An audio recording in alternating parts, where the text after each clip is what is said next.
Capítulo 9 – O problema da delinquência. Neste livro, nosso propósito foi nos basearmos sobre o que a vida nos mostra através dos fatos, observando o seu pensamento. Por isso, não nos referimos a nenhum escritor. Além disso, impusemo-nos ser breves e sintéticos, fazendo uma recapitulação de todo o trabalho de preparação que nos trouxe até este ponto. Tal trabalho está aqui subentendido, embora não muito evidente. Este é um livro de aplicações e conclusões, que representa a fase final. O período de pesquisas e maturação está nos 22 volumes precedentes e nos 40 anos percorridos por vários caminhos para chegar à maturação atual. Ao fim deste trabalho, implantamos algo que outros poderão desenvolver, aplicando através de novas pesquisas os princípios expostos. Com isso, depois de ter percorrido a fase conclusiva do velho mundo, colocamo-nos agora às portas do novo, que hoje não só pertence aos jovens, mas também será deles amanhã. Fizemos algumas aplicações das teorias aqui expostas. Mas, uma vez que nos tenhamos orientado e, assim, compreendido a técnica do fenômeno, dela se poderá fazer muitas outras aplicações. Ainda citaremos algumas, mas escolhidas apenas como exemplo, só para mostrar como e quando muitos casos podem ser resolvidos, se bem orientados. Oferecemos uma chave com a qual poderão ser abertas muitas portas ainda fechadas, se soubermos onde está a fechadura correspondente. Não podemos nos enveredar pelo caminho da casuística, porque, sendo os detalhes intermináveis, isso nos levaria muito longe. Seguem-se, então, alguns outros capítulos, mas sem nenhuma pretensão de exaurir o argumento. Estamos numa época de grandes mudanças, na qual se pesquisam métodos novos destinados não a encobrir os problemas para salvar as aparências, mas sim a resolvê-los. Esta é a diferença entre o presente e o passado.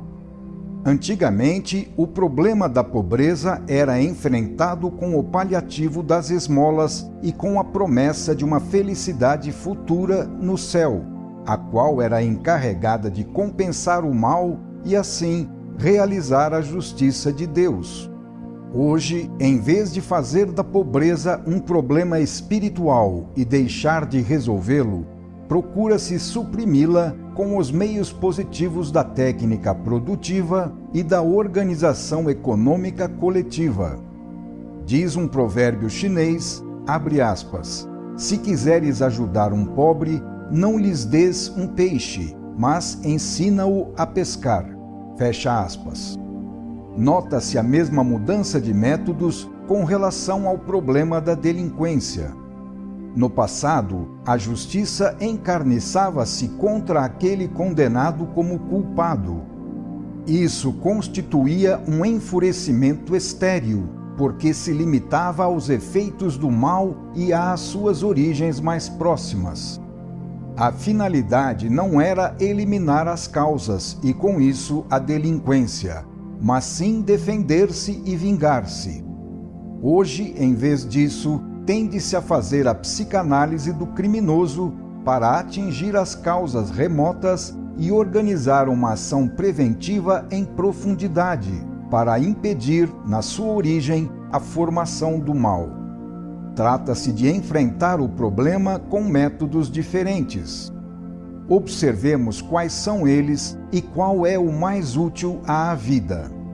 Trata-se de dois sistemas de vida, que pertencem a dois níveis diferentes de evolução, sendo que hoje está ocorrendo a passagem do inferior para o superior. O primeiro é baseado na luta, o segundo é baseado na compreensão.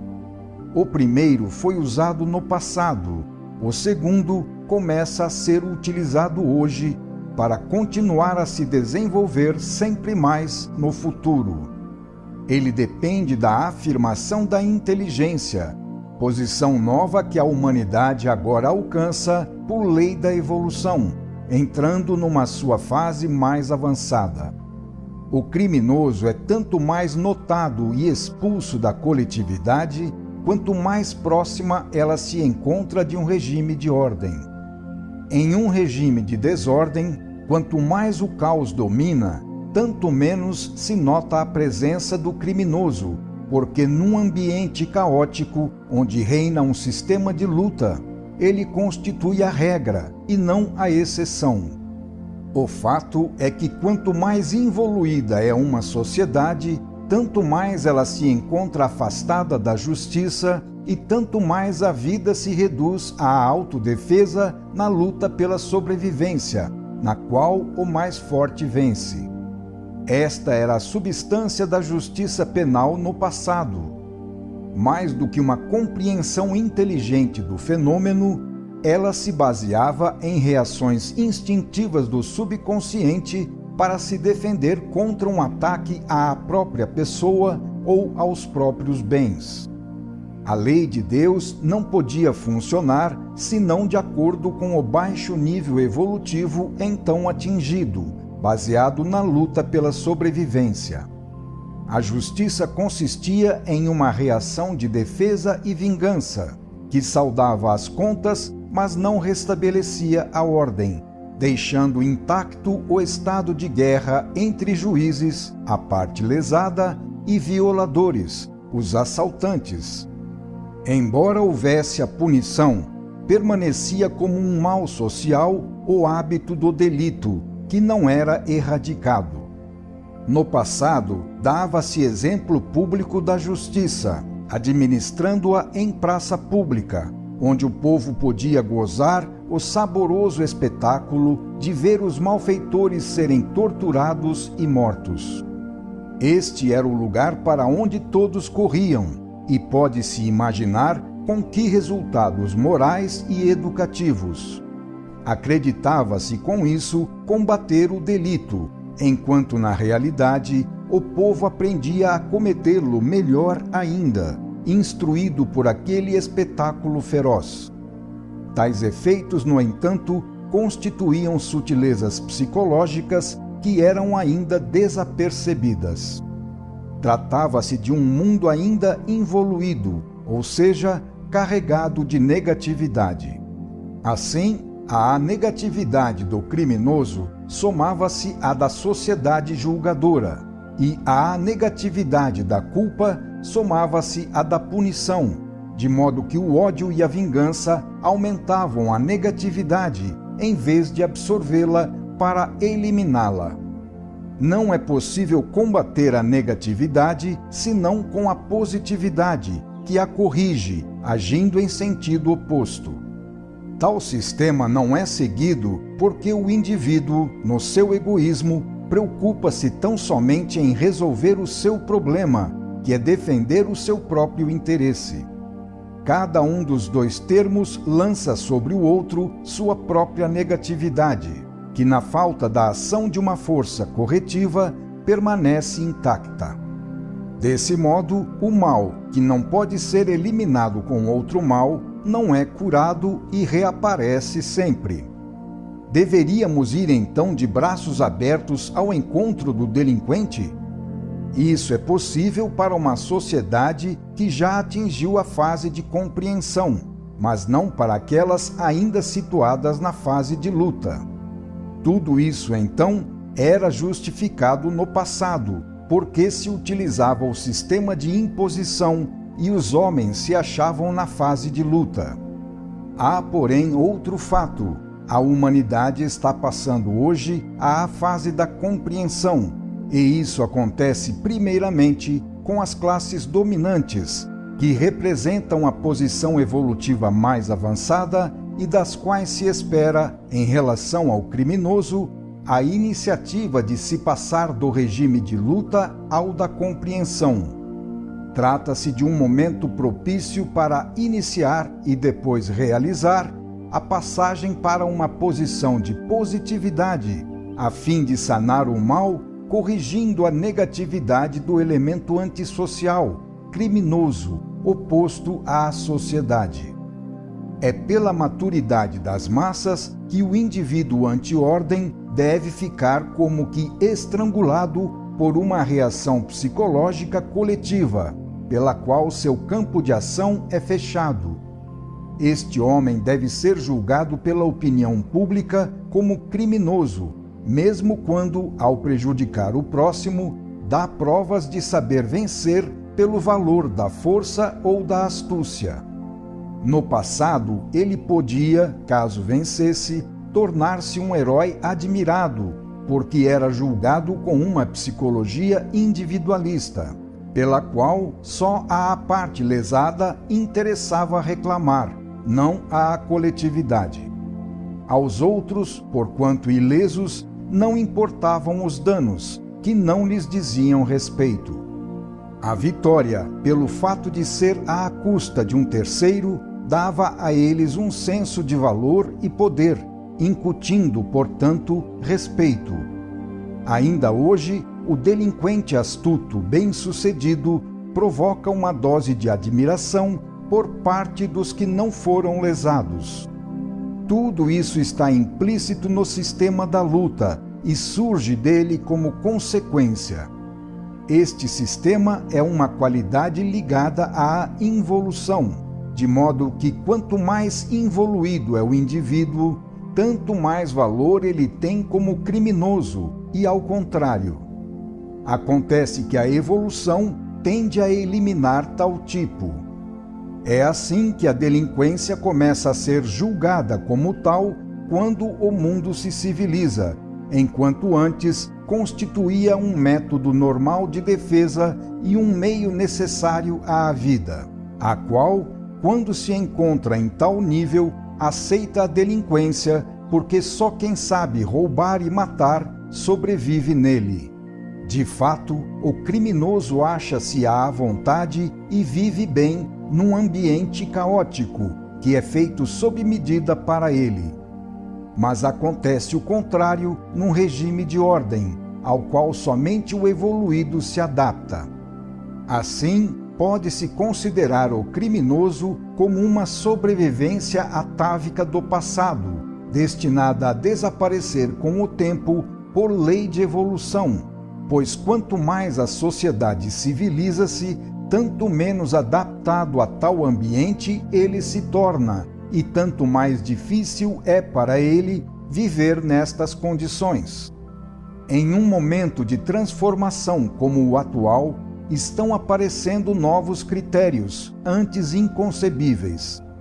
Condena-se, por exemplo, o culto da personalidade, que representa a apoteose do vencedor segundo o velho sistema. Apareceu depois o conceito de criminoso de guerra. Para ser completo, porém, tal conceito deverá ser aplicado não só aos vencidos, como imposição dos vencedores, mas também a quem quer que faça uma guerra, violando a ordem internacional. Encaminhamo-nos para a formação de uma política mundial, pela qual o guerreiro assaltante de outra nação não será mais um herói glorioso, mas sim um criminoso, da mesma forma como hoje, dentro do próprio país, é criminoso qualquer indivíduo que assalte o próximo. Já se reconhece o direito de se recusar à guerra por objeção de consciência. O princípio já existe, mas ainda é limitado somente a cada nação. Trata-se apenas de uma questão de amplitude na extensão de sua aplicação, a qual, no entanto, está sempre crescendo. Pela lei de evolução, que leva à formação de unidades coletivas sempre maiores, não é possível se chegar a outro resultado senão a unificação mundial, em que todo e qualquer ato bélico será uma violação da ordem, passível de punição pela polícia como ato criminoso. Antigamente, estas extensões na aplicação de tais princípios não eram realizáveis. Então procurava-se resolver o problema da criminalidade de outro modo, lançando-se furiosamente sobre o condenado, acreditando-se que quanto mais cruel fosse a pena, mais difícil se tornaria a ocorrência do delito. Hoje, quando se passa do método da luta ao da compreensão, vê-se a estrutura do fenômeno e a solução é dada de maneira diversa. O homem racional moderno analisa o caso questionando: quais são os resultados do sistema punitivo? Considerado do ponto de vista utilitário, qual é o seu rendimento para o bem da coletividade? Tal sistema melhora ou piora o criminoso? E uma vez que o piora, para que serve então puni-lo, se isso se reduz a uma fábrica de maior delinquência? A solução está em empregar um método feito de positividade, que assim corrige e diminui o mal e a negatividade, ao invés de agravá-la, como se fazia anteriormente contra a criminalidade, utilizando-se um método de negatividade. Como se vê, o novo estilo de enfrentar o problema consiste em se propor a melhorar o delinquente, porque este é o caminho que leva à diminuição da criminalidade, sendo, portanto, do interesse coletivo. O velho estilo não tinha esses fins corretivos, consistindo apenas na reação de defesa individual do ofendido contra o ofensor. Ora, o novo estilo, sendo produto de uma fase evolutiva mais avançada e inteligente, compreendeu que o sistema de investir contra o condenado é contraproducente e deve, portanto, por uma questão utilitária de rendimento, ser eliminado. Começa-se então a estudar a psique do delinquente, procurando-se penetrá-la com a pesquisa, para descobrir onde está o terreno das motivações e a origem primária das ações. Procura-se assim penetrar todo o mecanismo cerebral determinante do ato criminoso, que é a sua última consequência. Com a psicanálise do delito, pode-se determinar quais as condições hereditárias, mentais e ambientais dentro das quais ele nasce. Torna-se possível, assim, desinfetar esse terreno, a fim de impedir o nascimento do criminoso, ou, caso este já se tenha formado, estudar métodos de como reeducá-lo para reabilitar esse elemento antagônico e depois inseri-lo na vida coletiva. Isso faz parte daquele trabalho de formação do estado orgânico da sociedade, já explicado nos capítulos precedentes. Essa recuperação já está sendo feita, de modo que os fatos estão de acordo com as nossas explicações. Busca-se pôr em ação melhoramentos carcerários no sentido educativo, para reconstruir o indivíduo estragado. Para não provocar a reação involutiva do condenado, busca-se evitar o embrutecimento, procurando-se ir ao seu encontro não com o sentido de vingança, mas de compreensão do seu caso.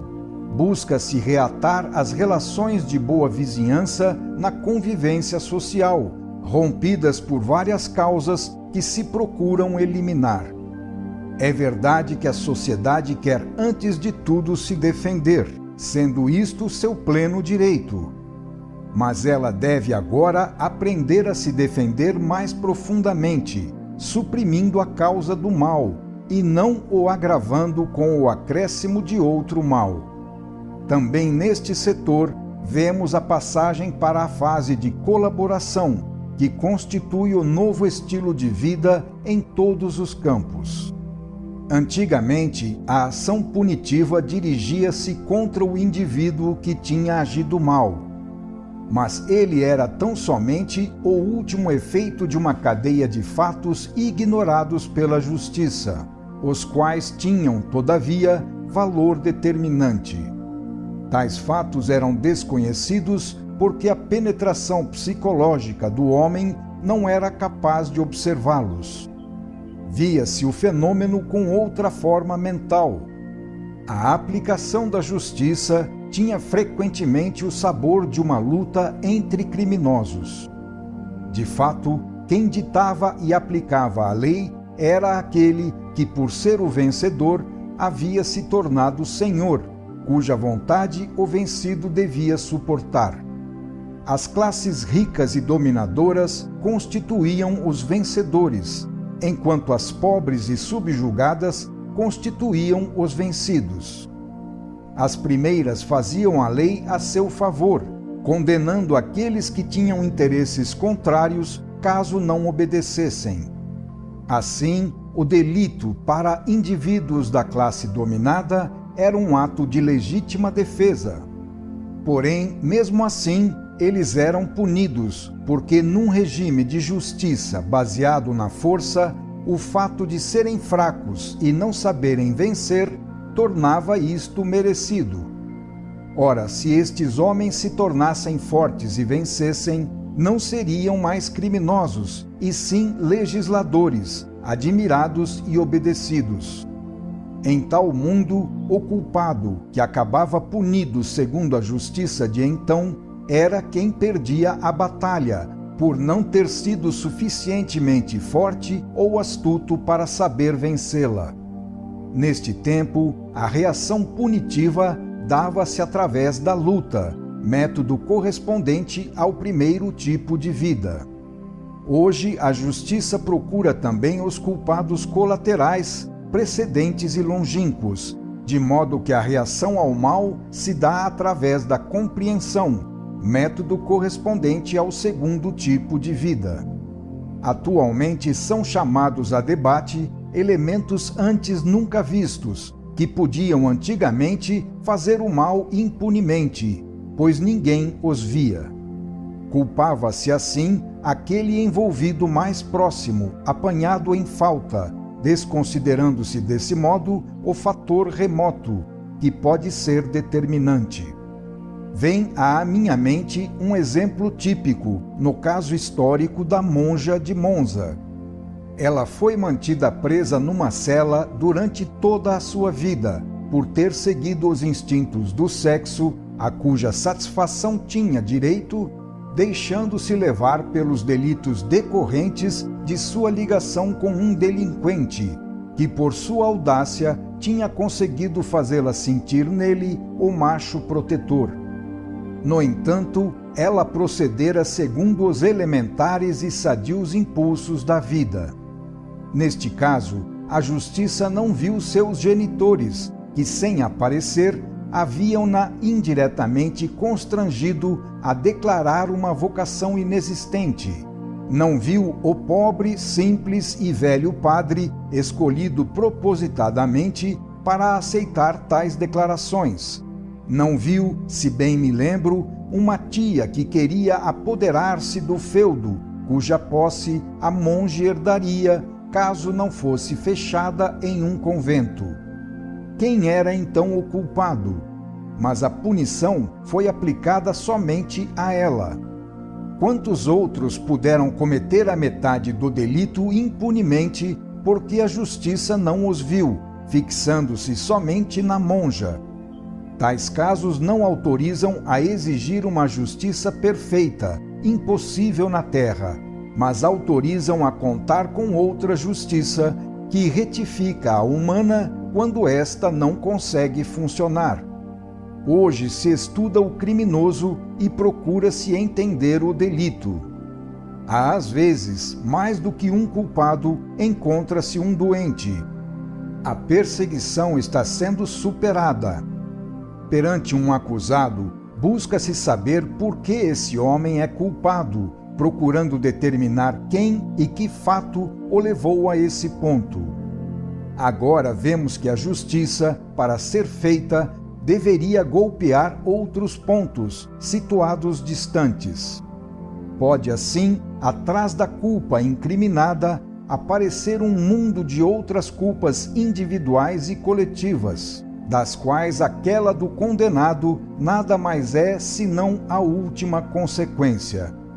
Revelam-se, então, estados de injustiça social, pelos quais cada um é responsável, mesmo quando dispensa o dever da reparação.